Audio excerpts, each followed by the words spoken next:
Hello বন্ধুরা, নতুন ভিডিওতে সকলকে জানাই স্বাগত। শখ করে তো আমরা অনেকেই বাজিঘর পাখি কিনে থাকি, কিন্তু সব পাখি থেকে তো ডিম হয় না, বা ডিম হলেও ডিম থেকে বাচ্চা ফোটে না।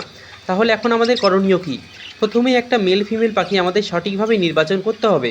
ওপরের পাখিটিকে দেখো, এটা একটা মেল পাখি যার নাকের কাছে নীল রং রয়েছে, এবং নিচের পাখিটি হচ্ছে ফিমেল পাখি, যে নাকটি সাদা রঙের বা ব্রাউন কালারেরও হতে পারে মোল্টিংয়ের সময়।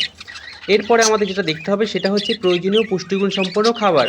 তাদের ভালো পুষ্টিগুণ সম্পন্ন খাবার প্রোভাইড করতে হবে, এবং নিয়মিত ভিটামিন, মিনারেল ব্লক এগুলো খাওয়াতে হবে, এবং সিজনাল যেগুলো শাকসবজি সেগুলোও দিতে পারো তোমরা। এর ফলে পাখি ভিটামিন পুষ্টি অভাবজনিত রোগগুলি থেকে পাখি রেহাই পাবে, এবং সঠিক পরিমাণে ডিম দেবে, এবং প্রচুর পরিমাণে তার থেকে বাচ্চা উৎপন্ন হবে। এবং পাখির বিশেষ গরমের দিকে তোমাকে অবশ্যই খেয়াল রাখতে হবে।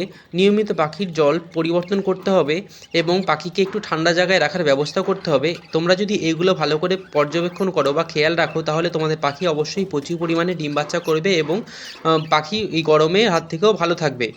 ধন্যবাদ ভিডিওটি দেখার জন্য।